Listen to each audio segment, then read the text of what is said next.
Muy bien. Muy buenos días a todas y a todos. Me da mucho gusto recibirlos aquí en esta reunión especial con los expertos y voy a presentarles. Tenemos a Socorro Velázquez, es licenciada en Sociología por la Universidad Autónoma de Ciudad Juárez, es maestra en Demografía por el Colegio de la Frontera Norte y candidata a doctora en Estudios de Población por el Colegio de México. Es docente investigadora del Departamento de Ciencias Sociales, ha impartido clase en el pregrado y en el posgrado en Metodología para las Ciencias Sociales, Sociología, Estadística y Demografía. Es miembro del Cuerpo Académico de Estudios Regionales de Economía, Población y Desarrollo. Ha escrito diversos artículos y capítulos del libro sobre mercados de trabajo urbano, seguridad, elecciones, dinámica demográfica y migración.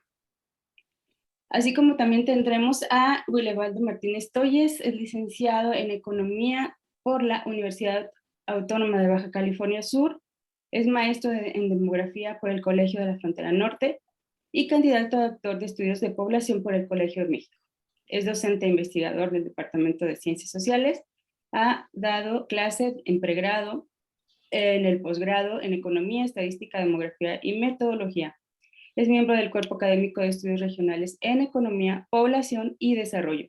Ha escrito diversos artículos y capítulos del libro sobre la dinámica demográfica, migración, viviendas y seguridad. Entonces, me siento muy honrada de que el día de hoy podamos tenerlos aquí con nosotros para que nos den una orientación sobre todo sobre los temas de confiabilidad y validez en los métodos o en los enfoques cualitativos y cuantitativos. Muy bien, pues te damos la gran cordial bienvenida. Soco, adelante. Muchas gracias. Buenos días a todas y a todos. Es para nosotros, tanto para el maestro Gulevaldo como para mí, pues un enorme gusto poder colaborar con ustedes en esta fase del eje de investigación de metodología. Sí, entonces, tenemos entendido que tenemos una hora.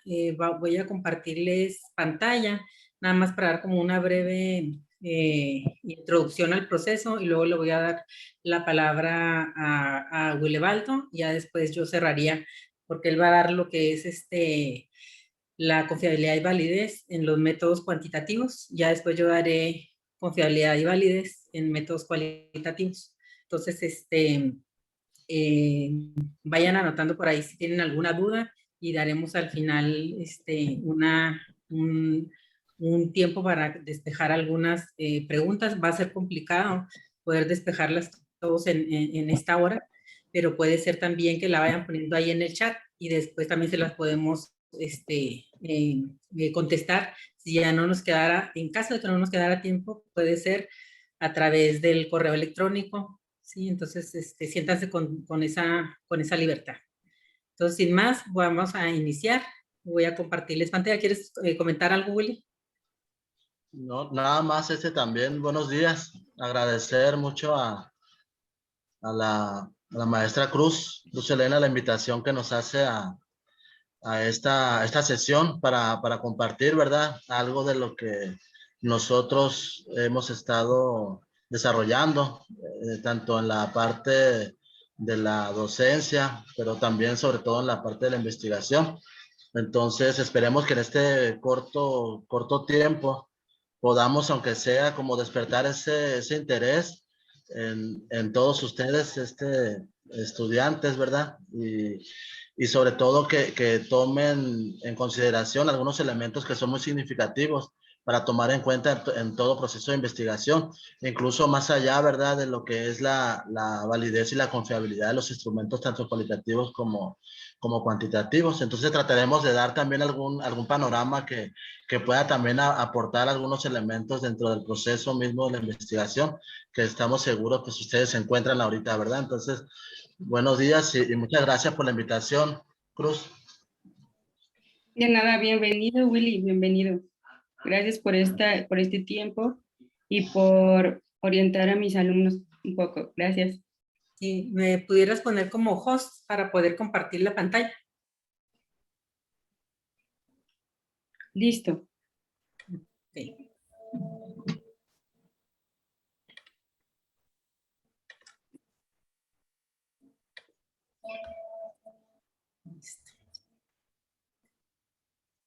Bien. Pues el tema, como comentamos ahorita en un inicio, es confiabilidad y validez en los instrumentos para recolección de datos. Pues sabemos que tenemos lo que es el proceso de investigación en el área de las ciencias sociales. Aquí, de manera esquemática, estamos presentando lo que es parte del proceso, dos de las etapas a grandes rasgos. Y la tercera etapa, que es básicamente el escrito, digamos, del informe final de investigación. En la primera parte está la construcción del objeto de estudio, que tiene que ver con ese tránsito que hacemos de una idea o tema de investigación hacia el planteamiento del problema, con lo que son los objetivos, las preguntas, los objetivos, la justificación de su trabajo, el marco conceptual, el diseño metodológico, ¿sí? Y ahí entre este tránsito entre el marco teórico conceptual y el diseño metodológico, pues está lo que conocemos como operacionalización conceptual. Después viene lo que es la recogida de los datos, ¿sí? Y esa recogida de los datos tiene que ver con el enfoque que decidimos debe tener nuestro estudio, que puede ser cualitativo, cuantitativo o mixto, también puede ser. Y finalmente, bueno, pues la exploración de la información, ¿sí? Y el análisis de estos datos. En la recolección de los datos, desde el enfoque cualitativo, pues se hace la recolección de información y se determina la confidencialidad y la validez de esa recogida de datos. Desde el lado, digamos, o el enfoque cuantitativo, estaría la medición, el diseño de los instrumentos y determinar la validez y la confidencialidad. En términos de validez, pues sabemos que tenemos la validez de constructo, de criterio y de contenido, que ahorita va a explicar el profesor, y la confiabilidad, ¿no? Entonces, ahorita nos va a dar un panorama y nos va a explicar en qué consiste cada uno de estos. Sin más, pues le cedo la palabra a Willebaldo y ahorita yo regresaré con ustedes para ver estos mismas vertientes, pero del lado cualitativo. Entonces, pues adelante, Willebaldo. Sí, bueno, voy a compartir también. De que te ponga como host, Rosalena. Ok, ya puedo compartir. ¿Tú me Sí. dices, Cruz? ¿Sí? Sí, ya. Ok. Bueno, estoy compartiendo ahí ya una... A ver, nada más si Aquí. quieres dejar de compartir. Ajá, allá. Listo. Listo. ¿Sí? Sí, si quieres ponerle en formato de presentación, para que no se vean todos los slides. Ahí se está viendo ya, ¿verdad? Sí, ya. Bueno, un poco platicando y planeando esta charla con la maestra Socorro Velázquez, consideramos importante abordar el tema que tiene que ver con la definición de variables y la operacionalización conceptual. Creo que este es un tema muy relevante para luego dar paso a lo que sería, pues ya, ¿verdad? El tema de la validez y confiabilidad. Entonces, esperamos en este tiempo, pues sí, clarificar algunos elementos que son muy importantes para ustedes en esta etapa en la que se encuentran dentro de sus diversas investigaciones. ¿Ok? Bueno, aquí es importante en todo proceso de investigación lo que es la identificación de las variables. Y esta identificación de las variables inicia desde el momento en que definimos el problema de investigación, como lo comentaba hace un momento la maestra Velázquez. Y también, ¿verdad? Desde que se formulan los objetivos.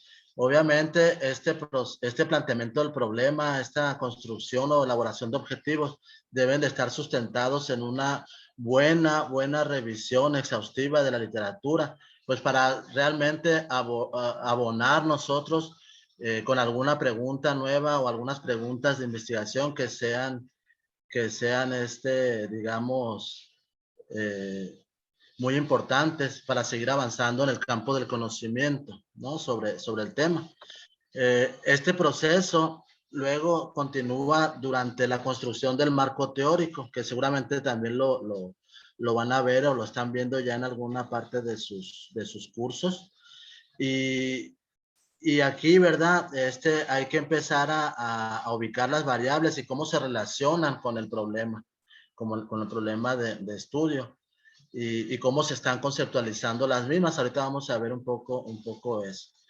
Debo aclarar que en este nivel de la investigación o en esta etapa, las variables se encuentran en un plano bastante abstracto y complejo, ¿sí? Incluso están a un nivel conceptual donde difícilmente podemos observar esos conceptos o esas variables en una realidad como la que estamos analizando. De ahí que es muy necesario hacer el ejercicio de la operacionalización conceptual.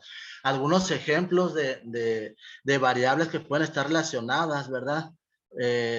Pues ahí tenemos algunos, les pusimos algunos. Está la pobreza y su relación con la deserción escolar. Podemos también hablar de depresión y urbanización. Fíjense pues cómo los conceptos pues son algo abstractos, no los estamos viendo, midiendo, ¿verdad? Como se puede entender la edad de las personas, por ejemplo, ¿no? También la crisis económica y la violencia, globalización y producción agrícola, etcétera. Hay muchos ejemplos, ¿verdad? De variables que están en un plano abstracto. Ahora, ¿cuál es el proceso de operacionalización de una variable? Pues esto justamente es este paso del nivel abstracto a un plano más concreto, a un nivel empírico, donde podamos hacer las mediciones. Entonces es muy importante tener en cuenta esto, ¿sí? No es, ¿verdad? La operacionalización no es un procedimiento solamente técnico, metodológico, ¿no? Carente de teoría, sino que al contrario, de la teoría nosotros vamos a desprender algunos conceptos, algunas variables, algunas formas en que se está entendiendo una determinada realidad para luego nosotros tomar ciertos elementos y aplicarlos en nuestra investigación. Y por qué no, ¿verdad? Tratar en ocasiones de probar o no probar ciertos conocimientos o ciertas teorías que ya se han generado, ¿verdad? Que pueden ser diferentes dependiendo de los contextos, de los entornos, de las realidades que cada ciudad, cada municipio, cada país puede tener, ¿verdad? Sin la teoría, entonces la descripción y por lo tanto la técnica, pues no tendría mucho sentido. Entonces, bueno, la recomendación aquí es que sí revisen muy bien sus marcos teóricos, sus teorías, y no vean, ¿verdad? Solamente al marco teórico como esta revisión obligada de las diferentes teorías, sino que traten de sacarle esa utilidad, esa utilidad para su investigación y la discutan. Y si una teoría no les sirve, pues también decir por qué no les sirve, ¿verdad? ¿Y qué es lo que van a proponer ustedes en su investigación? Entonces, la función básica, ¿verdad? De este proceso es precisar al máximo el significado que se le va a otorgar a la variable en el estudio, en la investigación. Les decía hace un momento, en ocasiones tenemos variables pues que no hay ningún problema, ¿verdad? En entenderlas, en comprenderlas, en medirlas, en identificar muy rápido a qué se refiere. Ejemplos de ese tipo de variables, pues hay muchos, ¿verdad? Aquí les pusimos algunos, como la edad, el ingreso, escolaridad. O sea, no hay mucho problema en entender qué es la edad, qué es el ingreso, cuáles son los años de escolaridad de las personas o el número de hijos, ¿verdad? No obstante, ¿verdad? Pues sí existen o por el contrario, existen otras variables que son más complejas, más difíciles de entender y sobre todo de medir. Y si no las podemos dimensionar, operacionalizar de una manera correcta, pues podemos cometer muchos errores una vez que estemos en campo. Sí, porque hay que ir con muy buenos instrumentos a la medición, ¿verdad? Eso es muy importante. Entonces, ¿qué tipo de variables podemos mencionar acá que son más complejas? Pues, por ejemplo, codependencia, ¿verdad? La violencia intrafamiliar, la marginación socioeconómica, autonomía femenina, la pobreza, la precariedad laboral, la asimilación cultural, estrategias familiares, violencia social, etcétera, ¿verdad? Entonces, aquí ya no es tan fácil entender ahora sí que la variable o el concepto. Incluso podemos tener diferentes perspectivas o puntos de vista sobre un mismo concepto. Pero si tenemos nuestros referentes teóricos de los cuales podemos echar mano, pues eso nos va a ayudar en buena medida para luego hacer la operacionalización de nuestros conceptos centrales en la investigación. Entonces, bueno, en resumidas cuentas, la operacionalización consiste un poco en este ciclo, ¿verdad? En esto que estamos aquí viendo en el esquema. Tenemos el concepto, que es una variable teórica en un nivel abstracto. Es importante que lo definamos, ¿verdad? Que se haga una buena definición de ese concepto. Identificar también luego las dimensiones, ¿sí? Que me pongo o sea, identificar las dimensiones de ese concepto. Ahorita vamos a ver un ejemplo muy rápido. Y luego, cómo en esas dimensiones vamos a ubicar los de esto, digamos, las variables para luego generar los indicadores. Y entonces sí, ya podemos decir que este concepto que en un inicio era algo abstracto, complejo, poco comprensible, ¿verdad? Podemos ya en nuestra realidad como tener una mejor idea justo de ese concepto a través de los indicadores y las variables y sobre todo la forma en cómo estamos midiendo esas variables ya en la realidad. Y aquí cuando hablo de variables no solamente es la parte de la, digamos, de la investigación cuantitativa, ¿no? Sino también información de tipo cualitativa, ¿no? O sea, es muy importante llegar justo a las mediciones, ¿verdad? Muy bien.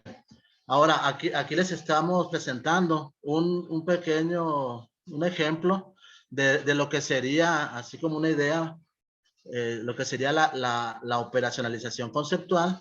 Y igual ustedes pueden trabajar, hacer este ejercicio ya con sus temas, ¿verdad?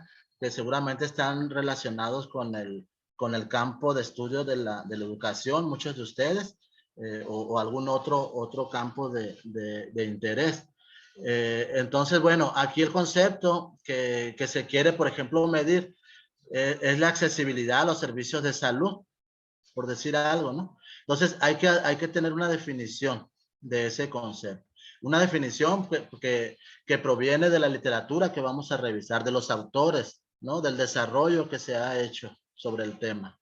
Entonces, aquí se está definiendo como mayor o menor posibilidad de tomar contactos con los servicios de salud para recibir asistencia. Una vez que ya tenemos el concepto, entonces vamos a ubicar las dimensiones del concepto. Entonces, aquí, por ejemplo, podemos hablar de 3 dimensiones. Una dimensión geográfica, o sea, que tiene que ver con la accesibilidad geográfica. Otra, accesibilidad económica. Y una accesibilidad cultural. Estas son como las dimensiones de mi concepto, ¿sí? A partir de la definición, y acá está el concepto original, ¿verdad? Y ya por último, en la parte operacional, donde están las variables y cómo las vamos a medir, pues debemos de incluir aquellas mediciones que den cuenta de cada una de las dimensiones. Por ejemplo, accesibilidad geográfica, podemos hablar del tiempo medio en horas y minutos que tarda una persona, ¿no? En el traslado al centro de salud. En la parte más de la dimensión económica, de accesibilidad económica, podemos a lo mejor medir la cantidad de dinero, ¿verdad? Que gasta para recibir la atención.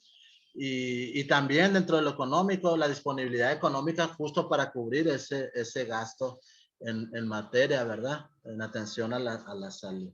Ya en una accesibilidad cultural podemos a lo mejor indagar en los conocimientos sobre la atención que se da en el centro de salud y también la percepción del problema, ¿no? de salud. Entonces, una vez que analicemos toda esta información, ya a nivel de indicadores, a nivel pues de variables que fueron medidas, ¿no? O información que fue obtenida ya en campo, entonces podemos hacer análisis de estas variables por cada dimensión para dar cuenta justo del concepto principal, ¿verdad? Ese concepto que en un principio parecía algo abstracto.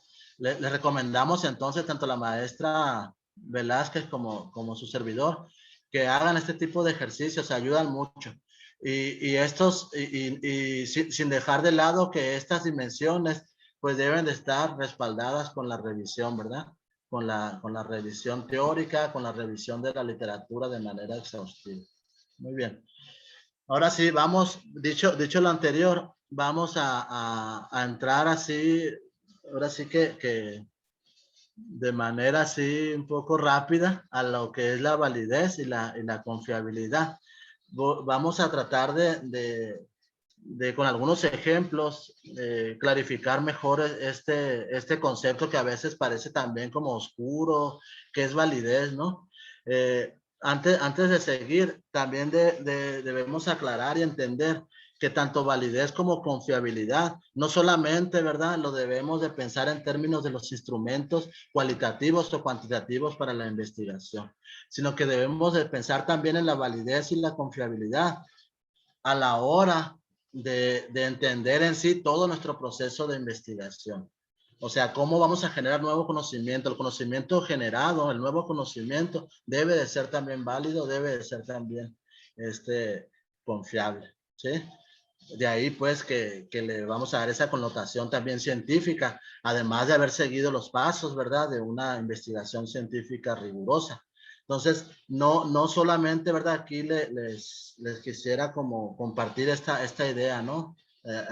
Que así la entendemos nosotros también. Validez no solamente lo vamos a entender a partir de los instrumentos. Sí se estila, se maneja mucho desde esa óptica, pero validez es también importante hablarlo en términos de una buena investigación, así como también la confiabilidad.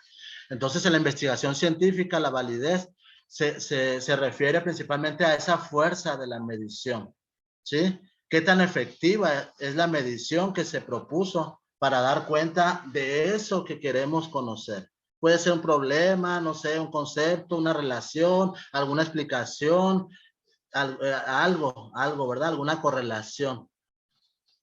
Eso que queremos investigar, ¿sí? Es lo que debemos de hacerlo bien, ¿sí? Debemos de hacer buenas mediciones. Entonces, validez es que también estoy haciendo el trabajo para medir lo que yo quiero medir, ¿sí? Eso es así como de manera genérica lo que es la validez. Ahorita vamos a ver algunos tipos de validez que se han venido desarrollando para ir como desmenuzando, ¿no? Este concepto. Aquí les pusimos algunas ideas, ¿verdad? Para ir entendiendo, ir entrando en materia. Por ejemplo, si se quiere medir pobreza, hay que juntar la evidencia empírica que permita dar cuenta de la pobreza y no de otro concepto, ¿verdad? No de otro concepto que no sea la pobreza. ¿Ok? Quizá aquí sería conveniente revisar toda la metodología desarrollada, por ejemplo, por grandes estudiosos de la pobreza en México, ¿verdad? No sé, se me ocurre pensar en Julio Volvini, en Fernando Cortés, toda la información del Coneval, ¿verdad? De los estudios de pobreza, por supuesto. Y bueno, si se pretende medir la precariedad laboral, se debe considerar las dimensiones de la precariedad laboral. Aquí les pusimos algunas dimensiones, ¿verdad? Para que se vaya un poco entendiendo el sentido que comentaba hace un momento de la operacionalización conceptual. Inestabilidad laboral, seguridad social, ingresos. Déjenlos comentarles que tanto la maestra Socorro Velázquez como su servidor estamos actualmente trabajando en un proyecto justo de precariedad laboral a nivel nacional con un grupo de investigadores, donde tenemos también un seminario y justo ese seminario nos ha servido para ir también trabajando la validez, o sea, revisando las teorías, viendo qué dimensiones, qué variables vamos a utilizar para dar cuenta de lo que es la precariedad laboral. Y bueno, estas tres dimensiones pues son de rigor, ¿verdad? El momento de estudiar la precariedad laboral. Es parte del proceso de validación, de la validez de nuestros estudios y luego de nuestros instrumentos. En este caso nosotros ya tenemos una fuente de información, ¿verdad? Como lo es la Encuesta Nacional de Ocupación y Empleo, y a partir de esa fuente que ya está validada, que ya pasó por todas estas etapas, ¿verdad? De revisión, de confiabilidad, etcétera. Entonces la estamos usando, pero no estamos tomando tal cual la información, sino que también estamos construyendo indicadores a partir de lo que la teoría nos dice, que es la precariedad laboral y cómo se debe de medir y entender. Y es un estudio a nivel nacional, bueno, en 4 ciudades, Guadalajara, la Ciudad de México, Tijuana y Juárez. Nosotros estamos trabajando Juárez, ¿verdad? En ese estudio. Ahora, si se busca evaluar las habilidades aritméticas, por ejemplo, de los estudiantes de primaria, pues la prueba que se diseñe debe incluir sumas y restas, ¿verdad? Digo, por poner un ejemplo así muy simple. Y no incluir verbos para conjugar, por ejemplo, ¿no? O sea, eso es dar cuenta de la validez, ¿sí? O sea, que se esté midiendo lo que se debe, lo que queremos medir, lo que estamos proponiendo medir a partir de las preguntas y los objetivos de investigación. Si voy muy rápido, ahí disculpen, pero sí es que preparé esto así como para el tiempo. Al final, como decía la maestra, si hay algunos comentarios, con gusto podemos desahogar, y si no, pues ya en otra oportunidad podemos ahí responderles a través, ¿verdad? Aquí con Cruz, ¿verdad? Con Cruz Elena, para desahogar todas las dudas que haya, puede ser a través del correo o algún otro medio, ¿no? También, ¿verdad? Si utilizamos una báscula para medir el peso en kilogramos, pues debe estar bien calibrada la báscula, ¿no? Para proporcionar pesos exactos. Ahorita más adelante continúo con este ejemplo. Ahora, existen tres formas, ¿verdad? 3 tipos de asumir lo que es la validez, ¿no? Sobre todo esta validez de los instrumentos en la parte cuantitativa, ¿no? Hablamos de la validez de contenido, validez de criterio, validez de constructo. Estos 3 tipos de validez, obviamente, pues para explicarlos de una mejor manera necesitaríamos pues mucho más tiempo. Trataré de rescatar lo más significativo de cada uno de ellos, y sobre todo para que ustedes despierten ese interés y ya vayan luego de ser necesario, a profundizar, ¿verdad? Con alguna literatura y sobre todo con el uso de algunos programas. Si es que ya tienen datos, pues también validar, ¿verdad? Los datos que se han recuperado con algún instrumento, con algún cuestionario, alguna encuesta, no sé. Entonces, bueno, la validez de contenido, más que nada, tiene que ver con el grado en que el instrumento, en este caso puede ser un cuestionario, ¿verdad? Considera o está midiendo todos los elementos del dominio del concepto, un poco lo que veíamos hace un momento, ¿no? Por eso quisimos entrar por la parte de la operacionalización, que no quede nada fuera, ¿verdad? Que no quede nada fuera. Si vamos a medir entonces, por ejemplo, pobreza, pues que se mida pobreza en su totalidad y no dejemos fuera, por ejemplo, el ingreso, ¿no? O si vamos a medir precariedad laboral, pues que no dejemos fuera del dominio al tipo de contrato, ¿no? Si es temporal o es permanente, ¿no? Por ahí va entonces la validez de contenido. ¿Qué se hace para realizar esta validez de contenido? De manera muy rápida les comento. Aquí expertos en el tema, y ahorita les comento que a veces también no tan expertos en el tema, validan el instrumento, ¿sí? Se trata pues de pasar el instrumento que vamos a aplicar a un grupo de expertos, y ellos lo van a revisar en base a su formación, al conocimiento. Van a revisar justo si las preguntas de ese instrumento son pertinentes principalmente o no son pertinentes. Se suele en este tipo de ejercicios agregar, ¿verdad?